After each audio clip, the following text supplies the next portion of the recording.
E aí, pessoal do sétimo ano, tudo bem? Eu sou o professor William de História, vou estar trabalhando com vocês esse terceiro bimestre, certo? E, bom, para a gente entender um pouquinho como que vai funcionar esse processo da colonização espanhola e inglesa na América, certo? Eu passei esse primeiro capítulo para vocês fazerem todas as atividades, mas aqui eu vou estar ajudando vocês a compreender melhor essas páginas aqui, tá? Aí a página 3 fica para vocês fazerem de atividade, certo?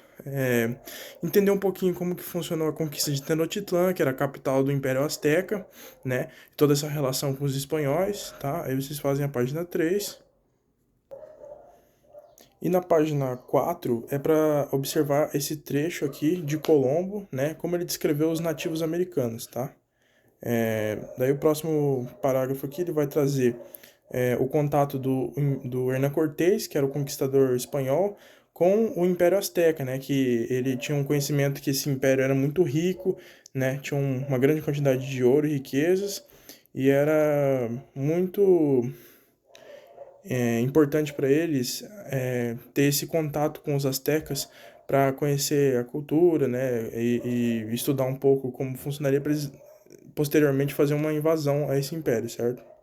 Só que nesse primeiro contato, o que vai acontecer? Hernán Cortés e a comitiva dele, os indígenas vão acreditar, né, o Império Azteca vai acreditar que se tratava desse Hernán Cortés como se fosse uma representação dos deuses, né? Como se eles fossem uma comitiva dos deuses que estava chegando lá. Tanto pela roupa que eles utilizavam, quanto as armas deles, que eram umas armas muito diferentes para os astecas, né? Era uma arma que fazia um barulho muito grande, que matava o inimigo à distância, né? E de uma forma muito rápida. Então, por diversos motivos aí, os astecas vão acreditar que estão falando com um representante de deuses, certo?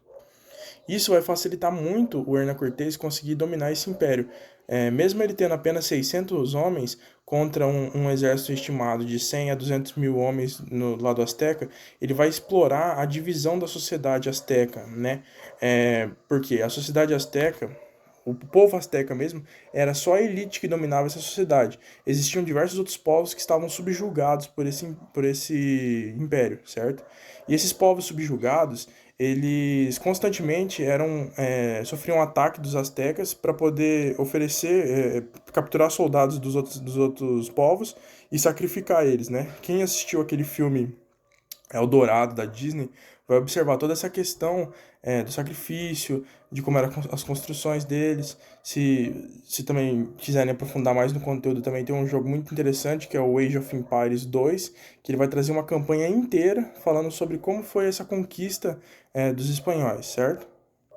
Aí na página 5 fica para vocês fazerem essa interpretação de documentos aí, para entender mais como que esses homens de Castela tiveram esse primeiro contato com o território mexicano em 1519. E aí, depois na página 5 vai contar a outra invasão, outro império que existia, né? O Império Inca. E como Fernando Pizarro, Francisco Pizarro, vai conseguir vencer também de uma forma mais impressionante ainda que o Hernán Cortés, porque o Hernán Cortés ainda tinha 600 homens. Pizarro tinha apenas 180 homens, né? Enquanto o Hernán Cortés era um cara ligado à nobreza espanhola, o Pizarro ele era um aventureiro, certo? E os homens dele eram mercenários. E ele vai encontrar uma sociedade também muito fragmentada, né? Que o Império Inca estava decidindo quem que iria liderar eles. Eles estavam numa briga de sucessão entre Huascar e Atahualpa, certo? Esses dois líderes aí tinham direito ao império, eles vão estar se degradando no poder para tentar assumir o controle do Império Inca.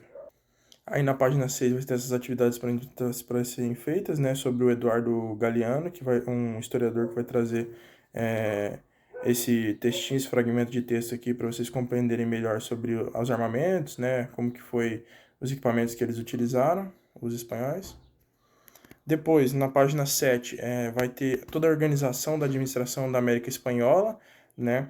É muito interessante a gente entender essa questão da divisão do Império Espanhol nos vice-reinos, para a gente poder entender por que que a América Espanhola ela ficou tão dividida, né? Por exemplo, no vice-reinado do Rio da Prata, a gente vai observar que diversos países vão surgir desse vice-reinado, como Argentina, Uruguai, Paraguai, Bolívia, um pedaço do Chile Então, de um vice-reino virou vários países, enquanto o Brasil, né, ficou unido. Por que que a América Espanhola se dividiu tanto? Justamente por causa dessa organização deles, que era muito fragmentada. Isso fez com que existissem vários líderes que mandassem regionalmente, né, diferente da América Portuguesa, que era mais centrada num líder só, aqui no Brasil, certo? E essa divisão vai permitir com que se criem diversos países quando começar o movimento de independência aqui na América, tá? E aqui no comecinho também ele vai trazer a questão do pacto colonial, que é aquele pacto, lembra, gente, pacto colonial, pacto de exclusividade. Você só podia comprar, a colônia só podia comprar da metrópole, certo? A colônia recebia produtos manufaturados e os escravizados, em troca ela dava produtos tropicais, metais preciosos e matérias-primas, né? Então, era proibido de qualquer forma existir qualquer tipo de manufatura aqui na América.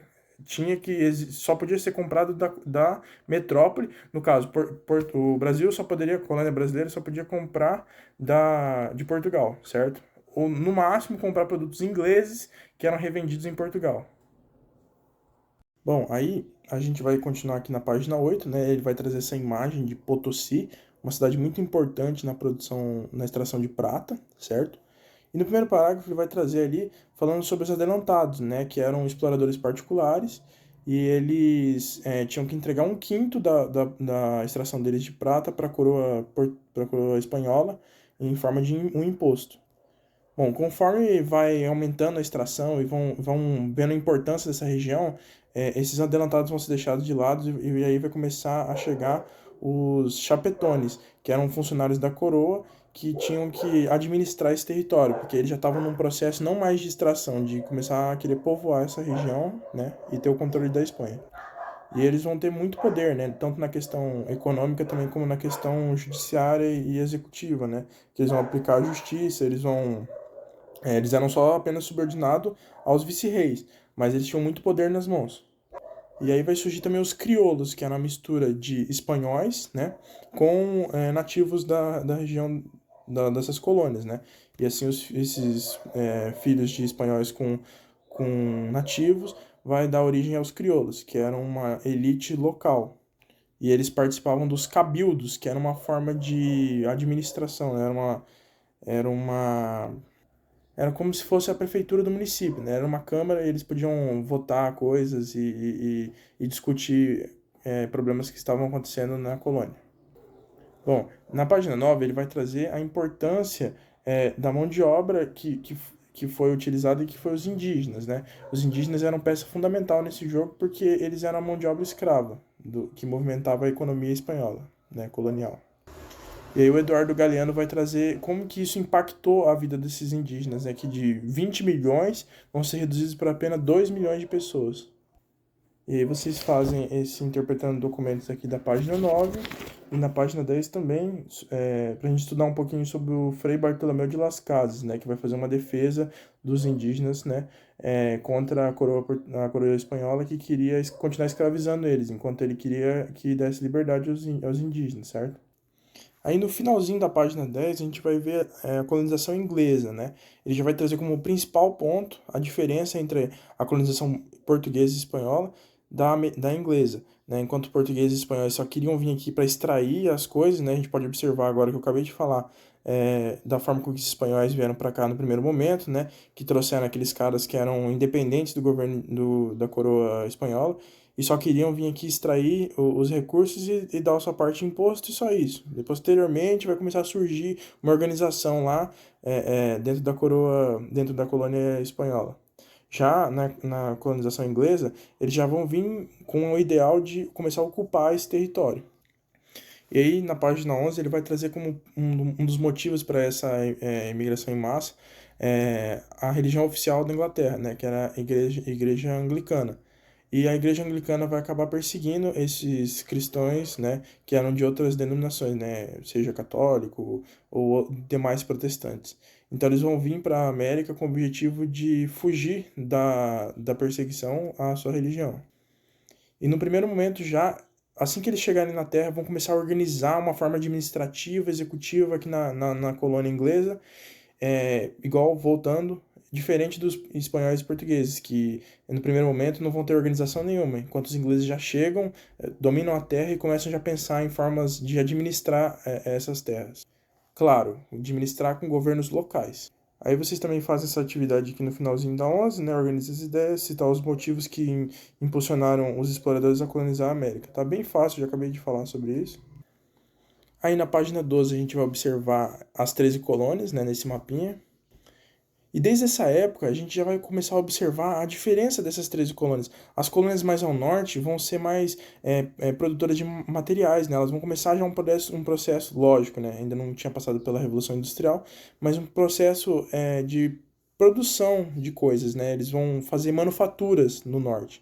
Já no sul, como o clima era mais quente e a terra era mais propícia ao plantio, o sul ia ser um grande latifúndio, né? O pessoal, grandes produtores de materiais agrícolas, né, e vão vender isso na Europa.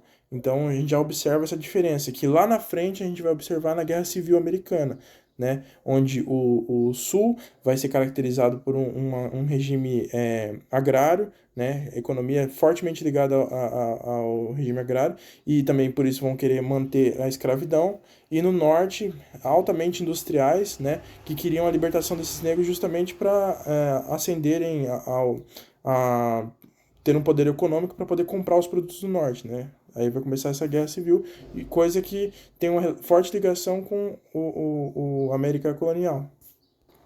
Aí no finalzinho ele vai falar um pouco sobre o processo de expansão para o oeste, né? É bem interessante que se vocês... Principalmente da cultura, da história americana, a gente vai observar a cultura pop falando muito sobre isso, né? Se quem de vocês já assistiu sobre um episódio do Pica-Pau, que vai mostrar o Pica-Pau indo para o oeste, né? E todo aquele processo de ocupação do oeste, né? O oeste ligado ao indígena, muitos territórios que o homem branco nunca tinha assentado ainda naquela região. E vocês vão poder observar isso em diversos desenhos, filmes da cultura pop. Aí vocês realizam essas atividades aqui da página 13, certo? Né? Sobre esse manifesto que eles tinham para poder apropriar desses territórios indígenas e o homem branco poder, assim, aumentar ainda a produção deles, né? Deixar mais forte ainda o governo americano que tinha acabado de ser criado. Aí na página 14 ele vai trazer sobre o Far Oeste, né? As histórias do Extremo Oeste, que vai surgir toda aquela cultura do Bang Bang, dos indígenas versus homem branco, né? Diversos filmes e livros vão tratar sobre isso. E aí na página 15 vocês vão trazer todas essas atividades aqui para a gente fechar esse capítulo sobre a colonização inglesa, espanhola e portuguesa, e assim vocês conseguem também dar uma estudada para a prova, né? Porque pelo que eu dei uma olhada aqui, são os principais pontos que vocês precisam ter em mente para entender esse conteúdo. Qualquer dúvida que vocês tiverem, pode colocar no positivo on que eu vou responder vocês, tá? E é isso, pessoal. Muito obrigado.